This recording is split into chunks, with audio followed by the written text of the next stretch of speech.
घरामध्ये सुख समृद्धी आणि ऐश्वर्य राहावं, ते कायम टिकून राहावं आणि आपणही 100 वर्ष जगावं असं तुम्हालाही वाटत असेल तर यंदा श्रावण महिन्यात फक्त 3 गोष्टी करा. कोणत्या? चला जाणून घेऊया. पण त्याआधी आमच्या चॅनलला सबस्क्राईब नक्की करा, कारण आतापर्यंत 80% लोकांनी आमच्या चॅनलला सबस्क्राईब केलेलं नाही. त्यांनी हे लाल सबस्क्राईब बटन नक्की दाबा. येत्या 5 ऑगस्ट रोजी श्रावण महिना सुरू होत आहे. व्रत वैकल्यांनी युक्त असलेल्या या श्रावण मासात अर्ध्याहून अधिक दिवस तर उपवासाचे असतात.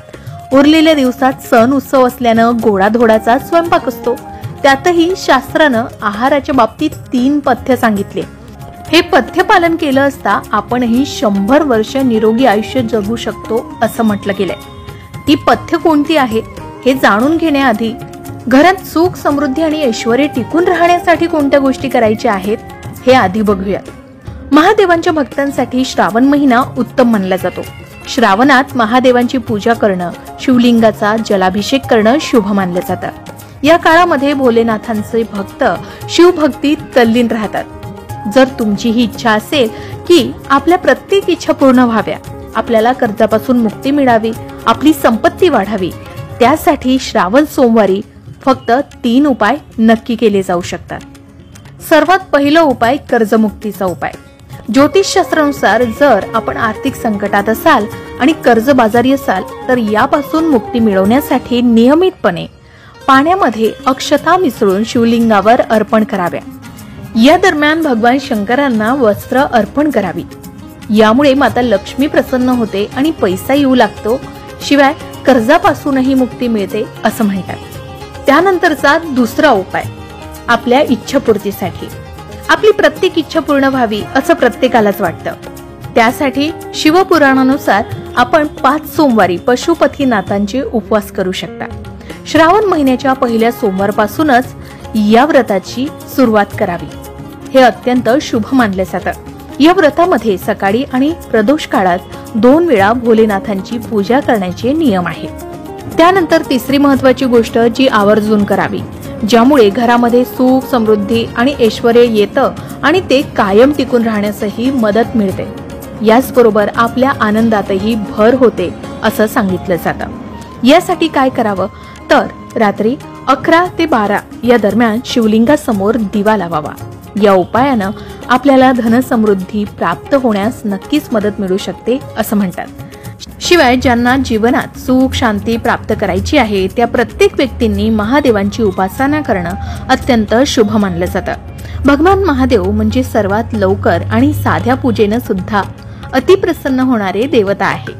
ज्याप्रमाणे आपण आपल्या प्रिय व्यक्तीला प्रसन्न करण्यासाठी किंवा खुश करण्यासाठी त्या व्यक्तीला आवडणाऱ्या वस्तू भेट देत असतो, अगदी त्याचप्रमाणे आपण ज्या देवतेची उपासना करतो त्या देवतेला ज्या गोष्टी आवडतात त्या गोष्टी आपण अर्पण करणं किंवा त्या देवतेला त्या गोष्टी भेट स्वरूपात देणं म्हणजेच त्या देवतेची उपासना करणं असं सुद्धा मानलं जातं. म्हणून श्रावण महिन्यामध्ये भगवान महादेवांना आवडणाऱ्या वस्तू अर्पण कराव्या. शिवाय या वस्तूंचं दान करणं देखील शुभ मानलं जातं. याचबरोबर शंभू महादेवांना ध्यान आणि शांतता या 2 गोष्टी अत्यंत प्रिय आहेत. ज्या घरात रोज ध्यान धारणा होते, ज्या घरामध्ये कधीही कलह नसतो, त्या घरावर महादेवांची अपार कृपादृष्टी असते. म्हणूनच प्रत्येकानं रोज सकाळी अंघोळ केली की त्यानंतर 10 मिनिटं तरी आणि झोपताना 10 मिनिटं महादेवांचं ध्यान करावं. यावेळी घरात शांतता ठेवावी, चंदनाचा धूप लावावा. यामुळे अपार मानसिक आणि शारीरिक शक्ती प्राप्त होऊ शकतात. घरामध्ये सुख शांती समृद्धी कायम टिकून राहण्यासही मदत मिळते आणि दारिद्र्यता कायम दूर राहते असं सांगितलं जातं. आता वळूयात 100 वर्ष जगण्याच्या मार्गाकडे. श्रावणात भरपूर पाऊस पडतो. या काळामध्ये भूक भरपूर लागत असली तरी पचनक्रिया मंदावलेली असते. त्यामुळे तळणीचे पदार्थ खुणावत असले तरी ते पचवणं शरीराला जड जातं. अशातच पावसाळी मंदकुंद वातावरण पाहता, शरीर भर चढलेला आळस पाहता, व्यायामासाठी पोषक वातावरण नसतं, झोप पूर्ण होत नाही, सर्दी खोकला ताप डोकेदुखी व्हायरल इन्फेक्शन यामुळे आरोग्याच्या तक्रारी सुरू होतात. म्हणूनच या काळामध्ये आहाराशी निगडीत पथ्य सांगितले आहेत. पावसाळ्यामध्ये पचनशक्ती कमकुवत होत असल्यानं या काळामध्ये पहिलं तथ्य म्हणजे तामसी आहार घेऊ नये असं सांगितलं जातं. यात कांदा लसूण मांसाहार या सगळ्या गोष्टींचा समावेश होतो. या सवयींचं काटेकोरपणे पालन व्हावं म्हणून त्याला धार्मिक अधिष्ठान दिलं आहे. धर्मकार्याची जोड दिली असता अनेक जण भक्तिभावानं नियमांचं पालन करतात आणि श्रावण पाळतात असं म्हणतात. दुसरा नियम म्हणजे श्रावणात पालेभाज्या खाऊ नये. पावसाळ्यात पालेभाज्या पचायला जड असतात. शिवाय निसर्गात हा काळ प्रजननाचा असल्यामुळे पालेभाज्यांवर अनेक सूक्ष्म अतिसूक्ष्म किटाणूंचं साम्राज्य असतं, जे सामान्य नजरेला दिसणारही नाही. या भाज्या कितीही धुवून स्वच्छ केल्या तरी त्यावरील जंतू संसर्ग दूर होईलच असं नाही. म्हणून या काळामध्ये फळभाज्यांचा जास्त वापर करावा असं सांगितलं जातं. अगदी त्याचप्रमाणे श्रावणात कडधान्यांचाही वापर टाळावा असं म्हणतात. कडधान्य पौष्टिक असली तरी पचायला जड असतात आणि वातोळही असतात, म्हणून कडधान्याचेही सेवन करू नये. मग आता तुम्ही म्हणाल नेमकं खायचं तरी काय? तर उत्तर आहे जास्तीत जास्त फलाहार घ्यावा, तोही मौसमी फळांचा आहार.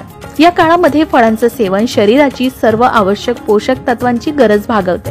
शिवाय गहू, तांदूळ, ज्वारी, फळभाज्या, गोड पदार्थ, दही, दूध, तूप, ताक यांचाही आहारात समावेश केला असला तरी जेवण रुचकर होतं आणि अंगी लागतं, पोट बिघडत नाही आणि तब्येतही छान राहते. ही पथ्य श्रावण महिन्यात पाळली असता 100 वर्ष आपण निरोगी जीवन जगाल असं शास्त्र सांगतं. आणि जे पाळणार नाहीत त्यांना येत्या 10 वर्षातच शरीरावर होणारे परिणाम दिसू लागतील. या सर्व गोष्टींना शास्त्राधार आहे आणि आहार विज्ञानाचाही दुजोरा आहे. त्यामुळे 5 ऑगस्ट पासून सुरू होणाऱ्या श्रावणाची आत्ताच पूर्वतयारी करायला घ्या आणि छान निरोगी दीर्घायुष्य व्हा. यंदाच्या श्रावणामध्ये घरात सुख, समृद्धी आणि ऐश्वर्य टिकून राहावं यासाठी फक्त 3 गोष्टी नक्की करा. त्याचा लाभ तुम्हाला नक्कीच मिळू शकेल. तुम्ही सुद्धा श्रावण महिन्यामध्ये अशा प्रकारच्या गोष्टी करता का? कमेंट करून नक्की सांगा आणि अनुभव शेअर करायलाही विसरू नका.